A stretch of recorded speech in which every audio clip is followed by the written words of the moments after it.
remember the first day you showed up at ILM? With the toolboxes? Yeah. Yeah. Yeah. Well, you came in and you were showing them off, and I probably asked, "Hey, let me look at those. Those are cool." Yeah. And you showed them off, and then I think my critique was that these are really great, but it sure would be nice if you could just like press a button and like bring them up to working height, so you didn't have to bend over like that. Okay, see you later. And then the next day, I think it was the next day, Adam comes into the shop and walking by my bench and hey, watch this. I knew what was coming. I didn't know you very well, but I could sort of see it. And it was a little rickety, but I gave you a lot of credit for that. That showed a lot of zeal. I will tell you that it wasn't the next day. It was actually, I believe if I remember correctly, you told me that idea on a Thursday and I brought them in on a Monday. Okay. But I have let you say it's the next day for all of this time. I've told it that way. I'll have to. And in fact, actually, over that weekend, there were 2 complete iterations. I did one that could not hold up the toolboxes. And I still have those 2 scissor lifts because they're made with like 440 all thread and K&S brass, and you put something on and they're just like... Well, you should have made like plastic tools to set in there. You could have faked that weight. Could have lightened them all up. Yeah. You've been keeping a desk here for years. Well, yeah. I had the brilliant idea after I retired to come and ask 3210 if I could just, help pay for the lights and a little stipend and have a bench back here. And so I've been working here since I retired, and Sean and I would kind of do some of the commercials and take turns supervising or whatever. And then when that's not happening, I just do artwork. Amazing. And science projects and whatever. Yeah. So what are you working on can you talk about what you're working on right now? Well, I've been doing a lot of escapement mechanisms that drive different work. Like automata? Kind of like this. On this one right behind me is just going to have a Galileo escapement, which is a beautiful escapement mechanism that will meter these counterweights that'll drive lights going up the backside of this, and you look through here, and as though you're walking through a cave. There's going to be, each segment is lit, through those plexiglass. So you go, so you're watching. Yes.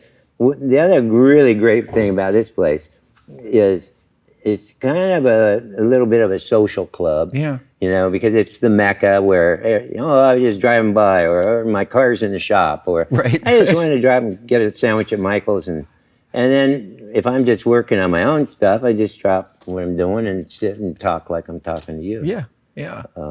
Without the camera. Yeah, exactly. Michael, I'm going to start with a question that I don't actually know the answer to, which is, tell me about how you first got to ILM. Tell me about your first gig here. Oh, well, I got here through Jeff Olson. Used to be a foreman at the cabinet shop that I worked at in the city. And I was kind of co-foreman. And he decided he got an in at ILM. And what year was this roughly? This is probably about 88, 89.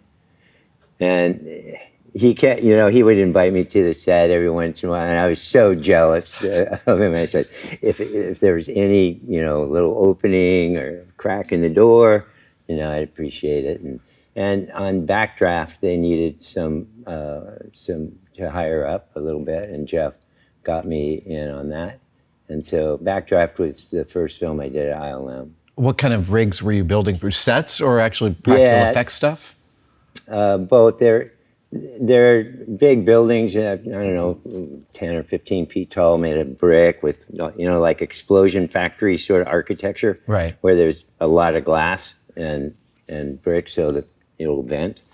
But the idea in this gag was to blow a gas bomb out the windows, and then that gas bomb or that flame gets sucked in to the upper windows. So it was a really delicate dance with Wow. the flame. And we did 3 takes. And again, this is my first film. Yeah. Nobody knows me. We did 2 takes, and it was windy as hell, and they didn't work. And you're working with like scale buildings, right? But they're still large. Yeah, they were like 8 scale, so they're pretty big. And Wow. God, that's huge. and the wind just blew the flame willy-nilly, and it didn't get sucked back in the upper one. Yeah. So, and they were just going to go do a 3rd take, and that's all we had. And I'm the new guy on the block, and isn't somebody going to do something here? So I just said, forget it. I'm going to go talk to the director or the effects supervisor. So Scott Farrar was the effects supervisor, and I went up to him, and like all these grips are looking at me. Watch this, and I said, "Hey Scott, or Mr. Farrar, don't you think it would be a good idea if we put like some grips on the rooftops around this thing with like windsocks and radios, and we could get maybe a 3-4 seconds head start, and where they say the wind is dead, go." Yeah. And he said, "Good idea." And Brad, boom, boom, boom, boom, got the take. Amazing. I know, and I thought, wow, I got away with I really got away with that. Tell me about what it was like to shift from working in a cabinet shop to coming to the culture of ILM. What was your first impression of the culture there, here? All right, well, the first day I think I was there, I mean, it was a cabinet shop with about 25 people, and it was serious business. Mm-hmm. Just do your job. And not a lot of experimenting. Or not a lot of creativity. Yeah, not a lot of that. But the first day I was there, I watched my old friend and yours, Chuck Wiley, who's now deceased, but he's a wonderful guy. He was trying to get silicone out of a 55-gallon barrel. We had a spigot on it. Yeah. Right? And there was only about a gallon of silicone left in it. Oh, so there's no head. He's sitting there, and I walked by, and that's cool, he's getting silicone. Half hour later, I walked back the other direction, and he's still there, and it's about that full. And I go, oh my God. This is your first day? Yeah, so at lunchtime, I plumbed the 55-gallon drum with a valve that I could use the air pressure from the house, and I grabbed him and I said, "Hey Chuck, watch this!" Just drained the barrel in just a few seconds. So. Just to be clear for our viewers, you put air in to create pressure so that the silicone would finally come out of the large empty vessel. But that gave me an idea of the culture there, where nobody paid any attention to somebody holding a bucket for an hour to get a few ounces of silicone. So I mean, and that's an easy adjustment to make, where you don't have to work harder. You got time to experiment and exercise a little creativity and stuff. So it was an easy glide in. Well, so that story typifies what I know of your talents in mechanical and, well, mechanical doesn't quite cover it, problem solving. Do you remember the first really weird problem you solved for a show that you were super happy with? We had to build a chimney, like a smelting chimney that was 150 feet tall, and it was all made out of bricks, and it had to explode. Oh, wow. And so I think there was like 50,000 bricks in it. Oh, so you're actually using real little bricks? Well, we'll get there. Oh, okay. Sorry, I'm jumping in. So what I did is we had a 4x8 laser cutter, and I took 4x8 sheets of 1/4-inch MDF, I think it was. Maybe it was 3/8. And I cut the entire sheet into all the way through individual bricks. Oh my God. Then carefully brought the sheet out, slid the tray out, keeping the bricks on the bed. I sprayed spandex with spray 77 Yeah. and dropped it on top of all of those bricks ever so carefully. And this is a tapered chimney. This isn't a straight So chimney. the bricks are in a pattern that you laser cut them in a pattern that Right, accommodates the taper? No, Okay. no, they were just a regular brick, offset brick Right, pattern. right, the standard brick pattern. Spandex is laid on. Okay. Now, and glued to it. now I can wrap a cylinder with it, and they find their own orientation. And And they're all like about half an inch long, something like that? no, inch they long? were probably an inch, Okay. maybe an inch and a quarter. Oh my God, so you're picking up a whole... So now I wrapped the whole cylinder, and there was an off-camera side, so I didn't have Right. to worry about the seam. Sure.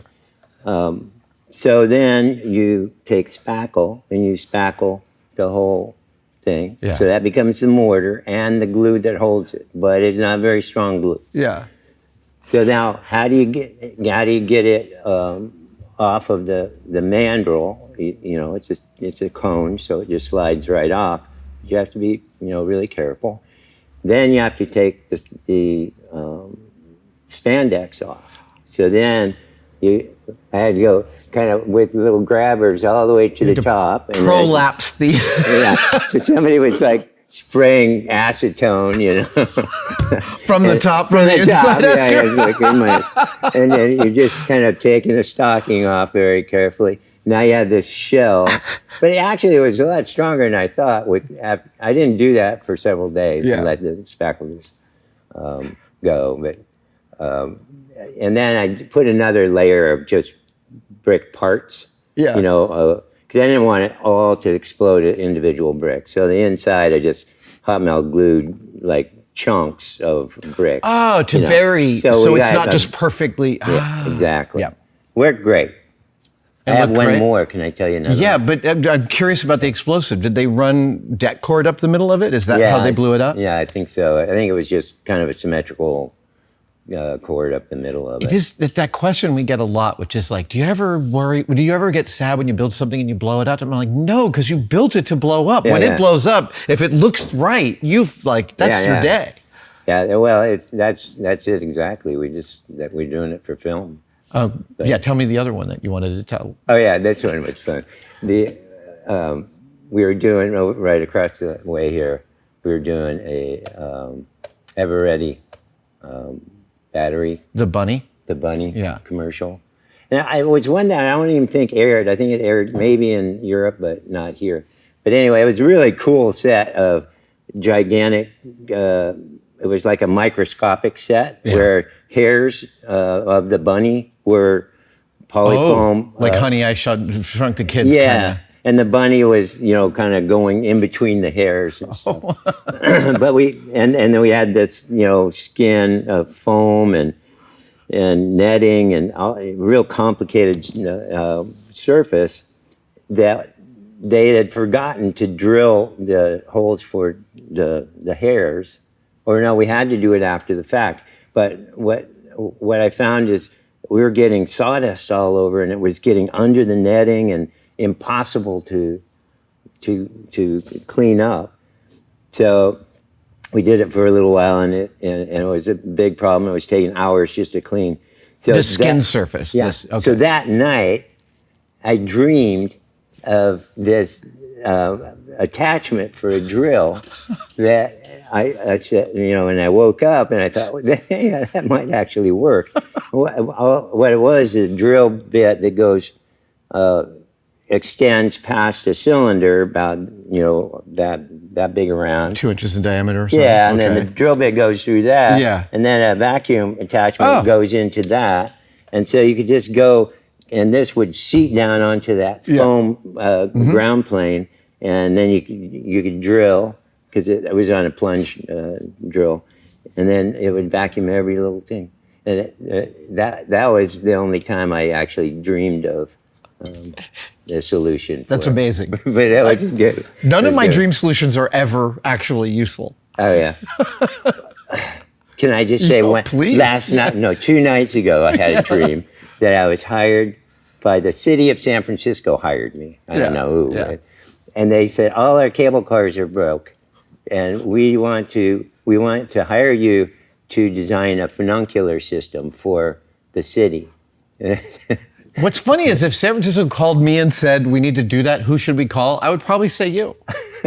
Well, I didn't want to do a normal one where the cars go up and down on the same face of the hill. Right, I right. thought, well, I could cover twice the amount of ground with the same amount of cars and one level of track by putting a big tower with a pulley on the top of the hill, and I could run one car up this side and one going down that side. Up and, so it would now gotcha. go like this instead of like this. Yeah. And come to find out when I woke up that they hadn't called me at all. But well, what a great idea, and it might have worked. So, can we talk about this beautiful construction here? This thing? Well, Lauren, who I think you're talking to later, dropped this off the other day, and this is just a gyro for a guided missile. Dude, Yeah. the little contacts sitting on the little commutator what there. could go wrong? That is But what so I love about this is the balancing technique that they have. Yeah, these You know, little you brass can- bolts. Yeah, you can They just have move- them in X and Y on both gimbals, and so you can, just give it a quarter turn, and it just makes the weight shift to the other direction. And This is like 70 years old, no oil, and it's still like. it still spins like a top. But the reason he brought it over was, hey, that's cool. Is great I sound. use this for designing the laser cut parts for C-3PO's head. The interior of 3PO for episode 1. Episode 1. Right. Yes. And you actually performed him, did you not? Yeah, I headed up the puppet build with probably 8 other people. This is the fully exposed 3PO Right, with no because external parts. He was still under construction in the movie, so you could see through him. So Anthony Daniels was kind of out because he couldn't carry around 110 pounds all day long. But you could. But I could. Well, and being in charge of the build, of course, I thought, well, I'm kind of an average-sized fellow, and well, maybe I'll just make it to fit me. And then I got that job doing the puppeteering. That was very useful. I know, it's pretty clever, huh? So you didn't use this in 3PO. No. You used this to design that piece. Yeah, I in him. took it apart and kind of drew up these things, and it had, I think Brian Dewey or somebody laser cut parts, so it was lightweight. But during the shoot, when we were in Leavesden, England, George is directing, and Anakin, he's only 6 years old. He's a pretty small kid. Yeah. But I got this thing. I got like 3 contacts I have like 10 or 12 different points of contact between me and the puppet. The puppet's right here. And the puppet's like being directly rod controlled by you wearing a sort of. So it takes about an hour to get into this. Right. This costume. It's You're a lot putting of on trouble. the whole thing. So we're in the middle of a shot, and Anakin, and this thing's, of course, this is spinning around, and he gets intrigued, like a shiny object, and he just goes like that, puts his finger in it, and gets it all buggered up inside. And we have to cut. Said, well, we don't just cut. I got to get out of this, because I didn't have a support system. No. Not somebody to dress me or fix it. It's just you. I got to take it off, fix it, put it back on. And George wasn't real happy about that. But I said, he did it. The thing I love about it, though, is also like so much of the Star Wars aesthetic is like World War II hardware. I know. Right? Like the first time I saw one of those gunning bubbles at the bottom of a bomber, I was like, oh my God, that's like 70% of the Star Wars aesthetic in this one part. Yeah, you just make the metal a different color or something, and all of a sudden it's Star Wars stuff. That is definitely something that typifies this shop, is a love of the tech and the machines. I noticed you've got one of these beautiful ILM camera department power supplies. Yes. This is just the most wonderful excess to me. Yeah. right? Like, Kind of this goes back to the silicone, kind of you guys like, waiting an hour for silicon. You didn't really need to knurl the handle or anodize it or. But that's custom built by ILM's camera department. Yeah, yeah. And they made like Lance 20 Brackett, of them. I think, built these. Who did? I think Lance. I don't know. Maybe Lance. Maybe Marty. But yeah, this is 17. That's number 17. Yeah. I only remember certain shows by what power one? supplies I had. Well, we would wasn't that number 4 and 5 I had on Van Helsing, wasn't it? Yeah, yeah. Well, that's the thing is we would check them out of the camera department. yeah. They'd give you whichever one you had. Yeah. But the lovely thing about them is that they went back to the exact same level the next morning. Like they were perfect. Yeah. For motion control. They're great. I use it all the time for what I do. That to me typifies the. Like one of the things I was surprised when I first got here was like you finished the back of everything just as nice as you finished the front. Like that was the ethos here. Yeah, yeah.